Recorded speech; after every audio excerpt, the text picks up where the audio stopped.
Suprabhatam, Suswagatam. One of our very senior professors and also the Dean of our Division of Yoga and Management Studies, a very famous management expert, Professor K.B. Akhilesh.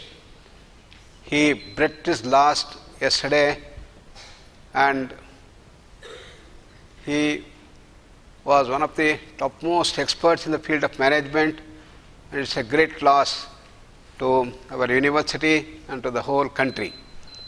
So we offer our condolences and maintain 1 minute silence to see that the departed soul will reach the great heights. Let's all pray to allow that soul to reach Pranamaya, Manomaya, Vijnana, Anandamaya koshas.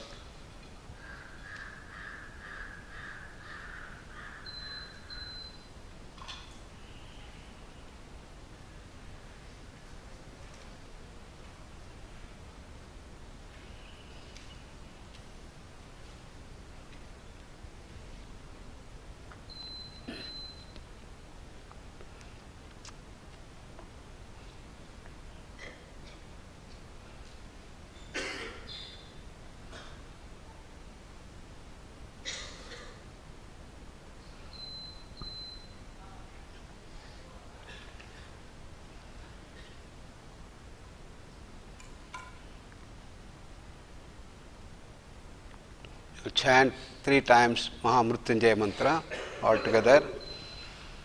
Om Trayambakai Yajamahe Sugandhim Pushtivardhanam Urvarukamiva Bandhanat Mrutyurmukshiyamamrutat. Om Trayambakai Yajamahe Sugandhim Pushtivardhanam Urvarukamiva Bandhanat Mrutyurmukshiyamamrutat.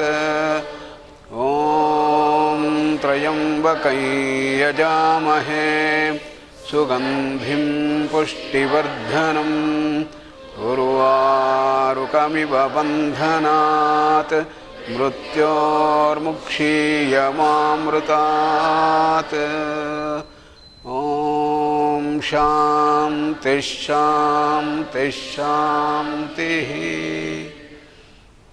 Professor Akhilesh was a top management expert, professor in the Indian Institute of Science. Recently, he was made the Dean of Indian Institute of Science.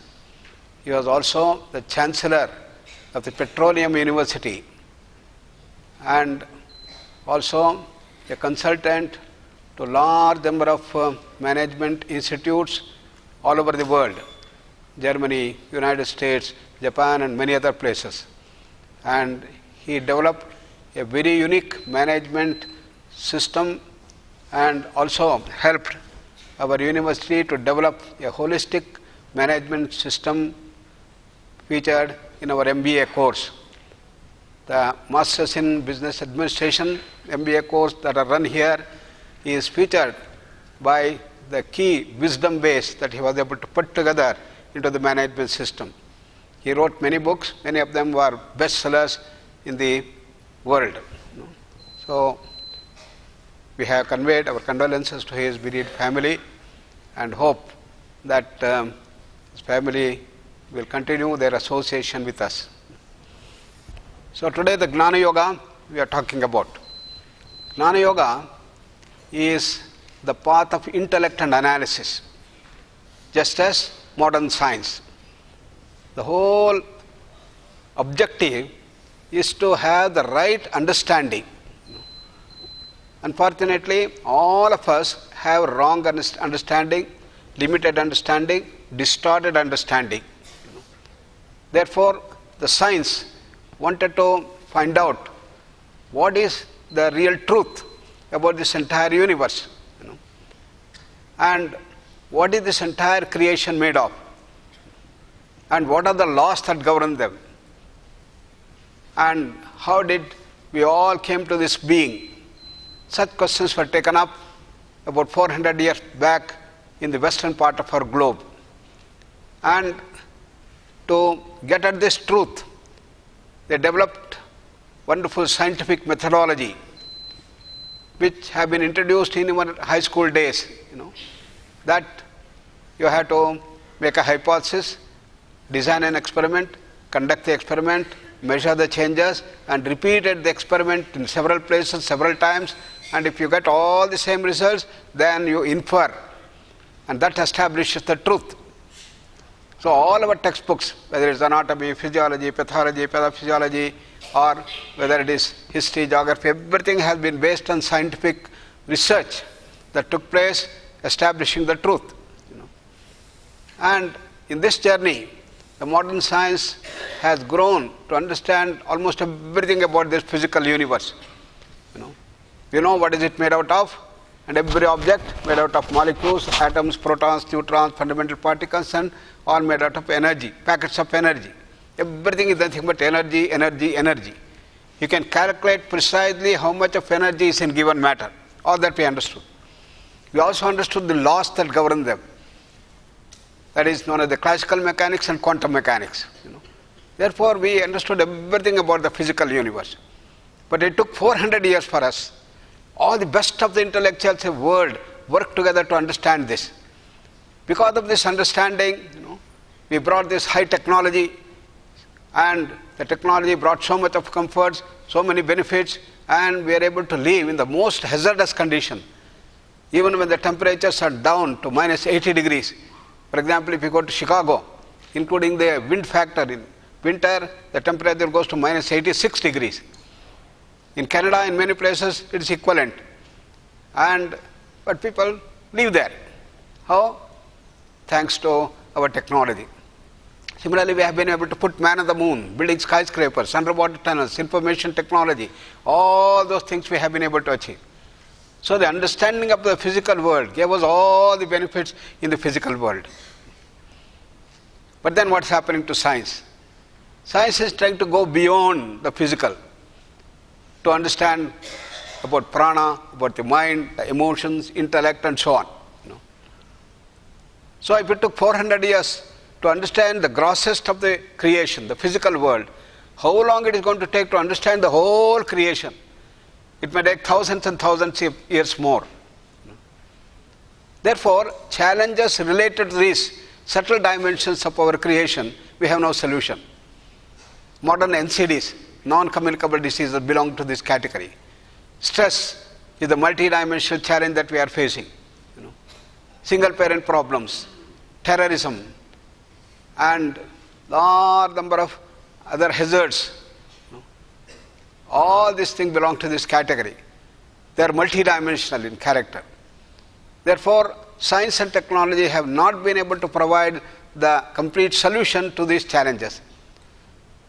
So it is here that our ancient seers, yoga masters and spiritual saints understood the whole of this creation. And that's all contained in the Gnana Yoga that we talk about. Because we had a history of thousands and thousands of years, if not lakhs of years. And our ancient seers also went through this path of understanding the physical world, then the deeper world, the pranamaya kosha, manomaya kosha, vijnanamaya kosha, anandamaya kosha, everything they are able to go through. And that which is beyond the creation, that pure consciousness, also they were able to understand. So that is what is contained in the Gnana Yoga. How did they do that? They also developed SOP. They also developed a methodology to get at these things systematically, just like modern scientists. And when you look at the scientific methodology and the methodology of Gnana Yoga, they are very similar. So this has been put in the Sanskrit language as Shravana, Manana, Nididhyasana, Jnana. Shravana is hearing, or reading a book, or watching a video, or searching in a Google. You get some knowledge about it. And that knowledge has to be experimented, because you get a lot of doubts. The doubts has to be clarified. Again you go to the Google, or you go to your teacher, or you go to your video and other things and try to understand. Intellectual understanding doesn't satisfy. For example, when it is said that yes, you don't have just this body, but you have got 4 more bodies. How can I believe this? I can see only the physical body. I don't see pranamaya, manomaya, vijnana, anandamaya, kosha. I can't see. Therefore, how can I believe? Naturally, the question comes. Then we have to do the experimentation. That is called nididhyasana. Shavana, manana, nididhyasana. Manana is questioning and understanding. Then nididhyasana is the experimentation. And experimentation has to be done. You have to go systematically deeper and deeper. And initially, you may think that you may have 2 bodies lying there. One is a dead body, another is a living body. Therefore, it looks prana is more fundamental. Therefore, it's not just the matter or the annamaya kosha, it's not the gross physical body, we have got prana, more important. But you may have prana, you may have the body, but you are in a state of coma, unconsciousness due to an accident. So, the mind is more important. Mind is more fundamental, more subtle, you come to that. But you may have the mind, but if you are a hysterical person, a neurotic, a schizophrenic, mind may have but no control over the mind. Therefore, controller of the mind, called the vijnana, the intellect, is also very important, is more fundamental, more subtle. But you may have all this still. The teacher directs the person, yes, you have to go to find out from where this controller of the thoughts come. And when you go deeper and deeper in the nididhyasana, then you understand and you experience that there is something, complete silence, a state of wonderful bliss from where this whole thoughts emerge. So that is the meditation process, that's the process of nididhyasana. So we have to do this inner search, inner experimentation, inner research to understand this. The methodology has been given there. And the result of that is, yes, you establish the truth which have been mentioned in our books, the Upanishads and other things, to be established in our lives. So each one of us have to do this experiment. Because when you go into high school, when you go to the college, you are asked to go to the experiment. Everybody should go through that, do the experimentation. And you will be examined whether you have been able to do that or not. And then only you will be able to experience that, you will be able to understand, otherwise it's only a theory. So theory and practical are put together to do these things. Nididhyasana starts with that practice. And the result of that is the inference called the jnana. So what is jnana that you get? I am not just this physical body. I am that infinite, pure consciousness. I am that ananda swarupa. I am that state of silence. I am that all-pervasive blissful awareness and silence. That is my causal state. And that's the understanding that you do that. And then what happens when this body goes away? The laws that govern them, srishti, sthiti, laya. The body gets birth and we stay for several years, maybe 100 years, and then we are going to die. What happens? The annamaya kosha discharges itself from the other 4 koshas, and therefore you are in the field of pranamaya kosha. Then pranamaya kosha goes away. Then you are in the manomaya kosha, vijnana, anandamaya koshas, you are there. How long you are going to be there? Maybe 100 years there. And what happens? Again you come back and crystallize yourself to have a gross physical body. So this is the cycle that goes on and on. Srishti, sthiti, laya goes on. You're in the cycle of birth and death, birth and death, birth and death. Goes on and on and on. And this is the thing that goes on. And when do we get relief from all these things? When you purify yourself. When the body is purified, when the pranamaya, manomaya, vijnana, anandamaya kosha are all purified, then you're going to merge with that thing. That is the achievement of the highest level. Janma bandha vinirmuktaha padam gacchanti anamayam. That is the jnana. So that jnana comes up in the whole thing. And therefore, the whole process of jnana yoga is to understand the secret of death, the secret related to the entire creation, the laws that govern them, and the content of this entire thing. And once we have this knowledge, then our people started putting that into action. Just like science was put into action by technology, our people started putting it into action. And that is through the yagnas, havanas, homas, pujas, rituals and other things. And result of that was that we built ideal social orders. What is the difference between the ideal social orders and the society now we have built? By modern science and technology, we have not been able to solve the challenges. We have got all the wealth, but suffering from diabetes, hypertension, cancer and whatnot. And the challenges are increasing more and more. Whereas in ideal social order, you were able to build the complete thing. Very, very wealthy nation, very comfortable thing, and at the same time full of happiness, full of shanti and integrity, honesty. This was translated into action by various rituals. That is called as the Puramimamsa. Through the Puramimamsa, yagnas, havanas, pujas, rituals, everything, our people were able to gain the mastery over the cosmic entities, the cosmic forces, and they were able to build ideal social orders. So such ideal orders were set here in our country, and people used to come from all over the world to see the richness here, and the wealth here, and the grandeur here, and the beauty here, and the aesthetics here. And when they used to come here, they will see wonderful things that are happening here. Everybody with so much of love, affection, compassion, and integrity, honesty, giving, and with so much of richness. It has become the wealthiest nation in the whole world. And we have to sell diamond, gold, silver everywhere. And there were people, great people who were able to completely achieve the great heights and do that.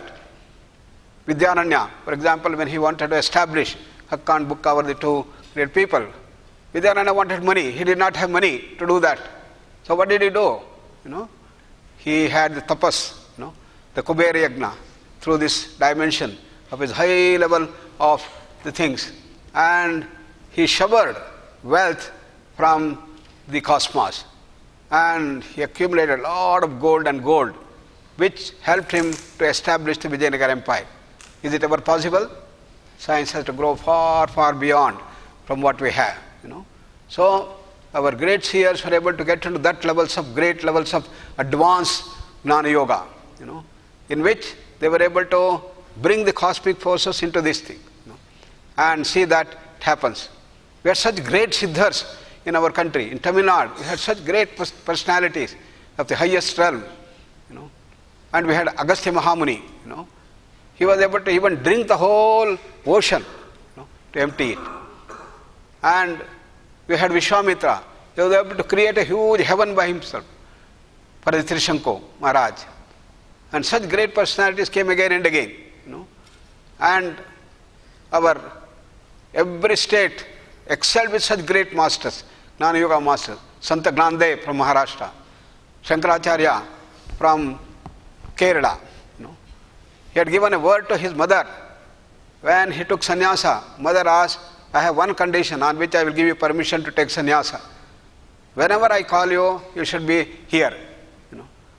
And the mother was on her deathbed. She was about to leave. Then she remembered, Shankara, now you come. I am in the last stages of my death. Shankaracharya was far away. At that time there were no flying aircrafts and others. And he was in the Himalayan region, walking around. And in a minute he comes back to this thing. How is it possible? Such are the great personalities we had. And Swami Narayan from Gujarat. Large number of Hatha Yoga masters from Madhya Pradesh. And Guru Nanak from Punjab. One of the greatest personalities. And probably have heard of his wonderful achievement. And he was able to spread the spirituality and the grandeur of the spirituality everywhere. And the whole Sikh community became so wonderfully rich and full of energy, vitality and others. But at that time there was a very huge terrorist, a big devil-like person with a lot of tremendous powers. And this fellow was so strong that the devil person, a demon, he was able to lift even huge rocks like this and throw it and go. Such was the tremendous power he had. And he was completely smashing the entire community in the surrounding. And everybody was shivering. And therefore they all went and asked Guru Nanak, "Sir, why don't you solve this problem, which is one of the biggest challenges?" And he comes to that area where that Rakshasa was there, a demon was there, a terrorist was there of the highest strength. And when he comes, then this demon, that fellow was very happy. Now once I finished this Guru Nanak, then I have the total control of the entire society. So he was searching for him, and Guru Nanak went there, and he was sitting in the deep meditation. And when he was in the deep meditation, tuned to himself to the higher levels, then the demon said, "This is the right time." He lifted a huge stone, rock, and he lifted and then just threw him. So Guru Nanak will be smashed to pieces, and at the end of this thing, I will become the total master. What happened? The whole rock came down and then melted like wax. Nothing happened to Guru Nanak. Is it ever possible? This is the grandeur of the higher dimensions of Gnana Yoga. And therefore, he was able to convert this great demon into a great disciple of Guru Nanak. Such are the great personalities in our country. Every state excelled with such things. And in our West Bengal, we had Lahari Mahashaya, Yukteswar Giri, and such people were remarkable. And such is the grandeur. These are all the advanced Gnana Yoga, in which you have all the powers. You had heard of Hanuman. He was the greatest of the Gnana Yogi, Bhakti Yogi, Karma Yogi, and Raja Yogi. And he had all the powers, the 8 siddhis he had. You may say, okay, it's all very old times, and this thing we don't know whether they existed or not. But we have such people coming again and again into the whole country and enrich our country with the higher dimensions of Gnana Yoga. So getting into the level of the inference, that is the Gnana, is the step, culmination of the Gnana Yoga at the first level. Shavana, Manana, Nididhyasana, Gnana. Then the Gnana has to be stabilized. It has to become part of the entire life. Morning till night it should be in the Gnana Sthiti. And from there you go to the higher levels of Gnana. So that's the whole secret that has been unraveled. This is how it was translated into action to convert ideal social orders, solve all the problems of the society, and build the richest and the best ideal social orders in our country. And that is what we have to replicate now in India to make India again reach that great heights. Therefore, the Gnana Yoga is the key essence, understanding the real dimensions and the total understanding of the entire creation and the laws that govern them. So gradually we must move towards such understanding. So let us contemplate on the thoughts. Sit straight. We should do the Nididhyasana now. Relax all parts of the body from toes to head.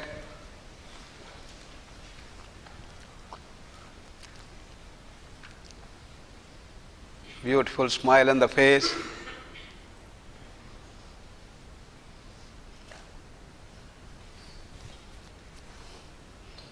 Continuously recall that we are Anandamaya Kosha. Our causal state is Anandamaya Kosha. From Anandamaya Kosha comes Vijnanamaya, Manomaya, Pranamaya, and physical body. To be happy all the time is our birthright. Take a deep breath and slowly breathe out.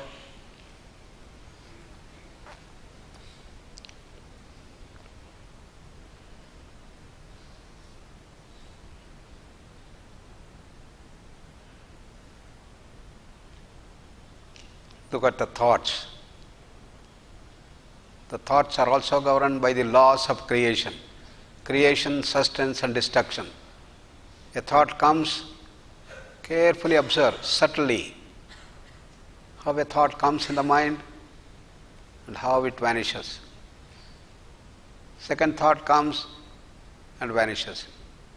Very short time, 1/100th of a second.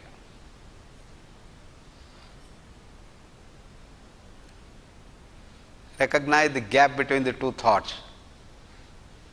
Thought, silence. Thought, silence.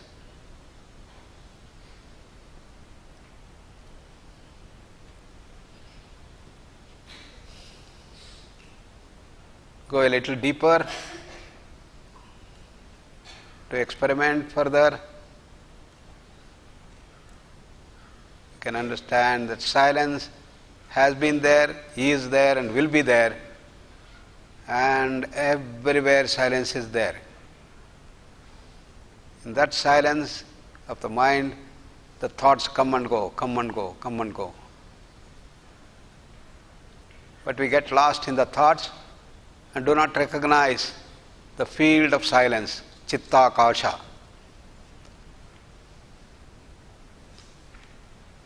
So thoughts are like clouds in the vast sky.